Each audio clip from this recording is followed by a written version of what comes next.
Blizzard's release of Overwatch 2 has been far from perfect, ridiculed with many problems and unpolished anomalies. Some have been addressed, while others still remain a mystery. In today's video, I'm going to be discussing Overwatch 2's concurrent complications and how they can be fixed. Fellas, gonna keep it a buck, there's a lot of problems running rampant throughout Overwatch 2. But before I even get into any of that, make sure to subscribe, boys. I know we can do better than that. So I've just compiled a big list, and I'm just gonna be explaining one by one each problem that Overwatch 2 currently has. So the first major problem I want to talk about is Overwatch 2's matchmaking. Now, I've already done a video going in depth on the matchmaking, so I'm just going to briefly touch on it in the video today. Some of the key issues with the current matchmaking system is the balancing of it. So I've noticed a lot of people are getting a lot of unbalanced games. So for example, in my Masters games, I'm getting a lot of gold players in them. Not only that, most of these players are completely new to the game. They're not even Smurf accounts, like they're just completely new to the game. Another main problem with it is, why are we staying the same ranks after we're getting 7 wins? Even if you go 7-1, 7-2, more than likely you're just going to be staying the exact same rank. The only time where I've seen people consistently rank up is if they win 7 in a row exactly. Now, I don't know about you guys, but that just seems like a completely flawed system to me. Like, what is wrong with the old MMR system? It would be nice to have some visibility and clarity on what my rank actually is, instead of me just having to guess, play 7 wins, and not rank up at all. Frankly, it's just very, very frustrating having to go through this ladder that Blizzard has designed. Not only that, it doesn't even really feel that rewarding when you win in Overwatch 2. Back in Overwatch 1, when they had the SR system and you gained ELO per win, you would see your ELO increase and you would know how many games approximately you were from ranking up. Now with Overwatch 2's current system, you don't really know when you're going to rank up, and it's just kind of a surprise when you do. I was saying this in my other video that I think most of the games feel predetermined. I would say roughly, if I had to put a percentage on it, I would say about 80% of the games feel predetermined. You're either going to stomp the enemy team or get stomped, and then approximately 20% actually matter how you play in the game. Most of the time, the matchmaking just feels so unbalanced that you're never really going to have that high quality of a game. Most of the time, it's just going to be a stomp or get stomped. Anyways, I'm not going to sit here and ramble on about the matchmaking system. I've already done that before, so let's just head into the next point. So the second major issue I have to talk about and address in this video has to be the balance of the game. Now, I'm just going to straight out say it. Why are we not getting more balance changes? I understand that Blizzard wants to see if a meta develop, but to be honest, if I have Roadhog running rampant through my games for a month and a half now, I think that's absolutely ridiculous. Why is this problem not getting addressed right away? I can already see your guys' YouTube comments now. Just dodge his hook, you'll be fine, noob.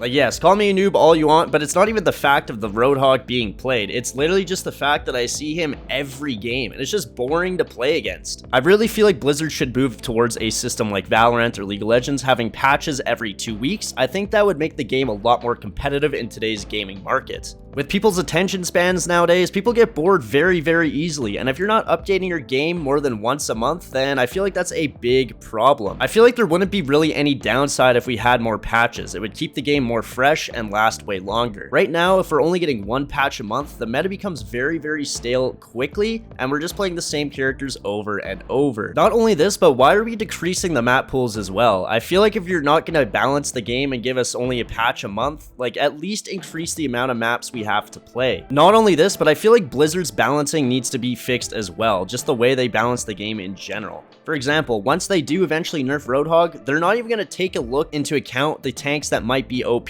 because Roadhog's getting nerfed. Like, I definitely feel like Blizzard could do a much better job balancing the game, focusing more on a map sort of meta rather than a character sort of meta. And what I mean by this is, for example, a map like Eichenwald, where Junkrat would be very good on the first point and very good on the second point when the payload's out. He wouldn't be so good on other types of maps. This would allow for a better balance within the game and also a greater character diversity. But anyways, what do I know? I don't work at Blizzard, so I digress. And on the topic of Blizzard, I think Blizzard as a company needs to get their together. I feel like every single change they make in the game is for money. Like, it's not for the players at all. It's literally just a business decision. Now, if you really think about it, the Battle of Olympus event that's currently going on, it's basically just a big skin showcase for their new skins. Think about it. It's literally just a skin showcase, so people buy the skins. There's literally people teaming up in the game to finish these challenges because they're so ridiculous. Like, it's just a massive skin showcase so Blizzard can make more money. Not to mention, most of the shop prices are absolutely outrageous. And on the topic of skins as well, the free skin system that they use by watching Twitch drops is also stupid. Now, I've debated this before, but why are we watching the game and getting Twitch drops than actually playing the game and getting rewarded? Now, before I mentioned it would be good for Blizzard Blizzard to actually have sort of a free battle pass system that would reward people for playing the game, but they don't obviously want to do that. They want people to watch the game on Twitch, get their Twitch drops so they can get their little monetization money off Twitch. Like, we literally feel like a sponge. Blizzard's just squeezing every little bit out of us that they can. To be honest, there comes a point though where they have to stop doing that. I feel like if they keep doing this sort of system they're doing,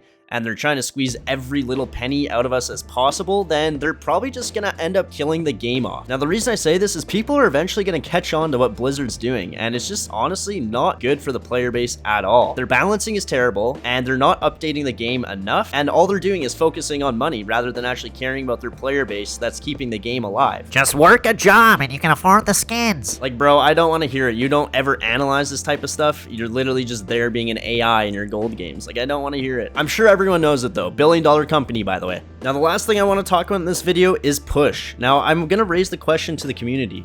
Do you or do you not like push? So if you're new to Overwatch, basically we have push to replace a game mode called 2CP, or 2 capture point. And basically what 2 capture point was is what the name says. You basically capture one point and then you move and capture the next point. Now, the biggest problems with this was the respawn times were way too quick, and sometimes games would stall out for a very, very long time. So what Blizzard did, they heard the community, they got rid of 2CP and they replaced it with push. Now, in my opinion, I actually think push is not a bad game mode, but I do think there needs to be some big balance changes within the push game mode itself. Right now, the issue with push is that it feels like once one team gets rolling, it just feels like an absolute snowball, and it's very, very hard to come back within the game. This is especially true on New Queen Street. I think it's more dominant in that map than the other one, and I think what Blizzard can do to fix this is just to decrease the respawn times. I think that would be a big help within the push game mode, because right now it feels like if you die, you're just punished way too much. Like, if you die, you literally have to travel 10 seconds for your death timer, plus all the travel time it takes you to get back to the team fight. I know there's closer respawn points depending on how far you push the bot, but I think if you just lowered the respawn times in general, I think it would make it slightly more balanced and fix the huge momentum problem that push is currently facing. The push argument is currently up for debate. I would love to hear what you guys think down below in the comments about it,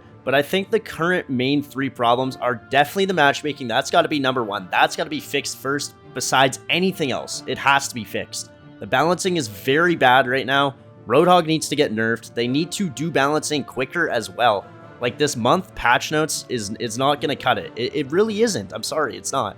And Blizzard's overall greediness needs to stop as well. They have to care about the community that's actually keeping their game alive, rather than just being greedy for money and taking money wherever they can possible. Like, they're already a billion-dollar company. Why would they need more money? They don't. Why not just create a game that people actually want to play and play for a long time, and create a game with longevity? Let me know what you guys think down below in the comments. Like the video if you haven't already, and subscribe as well. My name is Halzeey, and I'll see you guys in the next video. Peace.